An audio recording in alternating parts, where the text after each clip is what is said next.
दख्खनचा राजा ज्योतिबा डोंगरावरती असणाऱ्या चोपडाई देवीच्या श्रावण षष्ठी यात्रेमध्ये तब्बल 400 किलो वजनाचा भेसळयुक्त पेढा, बर्फी आणि हलवा जप्त करण्यात आलाय। अन्न आणि औषध प्रशासनाने ही कारवाई केलेली आहे। ज्योतिबा डोंगरावरती वारंवार भेसळयुक्त पेढे सापडत असल्यामुळे भक्तांच्या जीवाशी खेळ सुरू असल्यावरून हे आता पुन्हा एकदा सिद्ध झालेले आहे।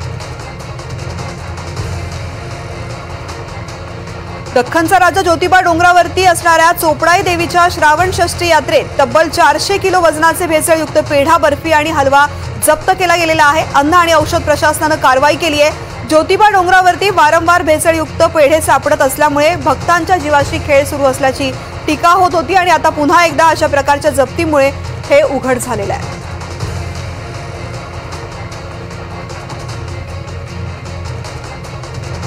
चोपडाई देवीच्या श्रावण षष्ठी यात्रेमध्ये तब्बल 400 किलो वजनाचे भेसळयुक्त पदार्थ आढळलेले आहेत, ज्यामुळे पेढा, बर्फी आणि हलवा याचा समावेश आहे। अन्न आणि औषध प्रशासनाने ही कारवाई केलेली आहे। अतिशय मोठी कारवाई, 400 किलो वजनाचे भेसळयुक्त पदार्थ जप्त केलेले आहेत।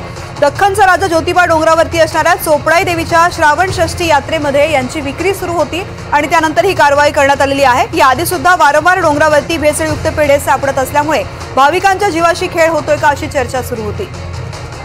विशाल पुजारी या संदर्भातली माहिती देत आहेत। विशाल, काय नेमकं प्रकरण आहे हे आणि कशा प्रकारची कारवाई करण्यात आली आहे? प्रज्ञा, खरं तर ज्योतिबा मंदिर परिसरामध्ये जे पेढे विक्रेते असतात त्या पेढे विक्रेत्यांमध्ये काही भेसळयुक्त जे मुद्देमाल आहे तो सापडलेला आहे। अन्न आणि अन्न प्रशासन विभागानं ही जी कारवाई केली त्यामध्ये या सगळ्या गोष्टी ज्या त्या निदर्शनास आलेल्या आहेत। खरं तर चोपडाई देवीची यात्रा होती आणि यात्रेची काल सांगता देखील होती आणि या यात्रेच्या दरम्यान अन्न व औषध प्रशासन विभागानं जी धाड टाकली त्याच्यामध्ये हा सगळा जो प्रकार आहे तो उघडकीस आलेला आहे। जवळपास 400 किलोचा माल जो आहे तो यामध्ये जप्त करण्यात आलेला आहे। मात्र कुठेतरी भाविकांच्या जीवाशी खेळण्याचा प्रयत्न जो आहे तो कुठेतरी पाहायला मिळतोय, कारण यात्रेच्या दरम्यान मोठ्या संख्येनं भाविक जे आहेत ते या परिसरामध्ये येत असतात आणि अशा वेळेस असा जर का माल लोक खरेदी करत असतील तर हा नक्कीच याचे कुठेतरी दुष्परिणाम जे आहेत ते पाहायला मिळते। त्यामुळे कुठेतरी नागरिकांनी सुद्धा सतर्क राहण्याचे गरजेचं आहे। मात्र अशा पद्धतीच्या मुद्देमालांवर कारवाई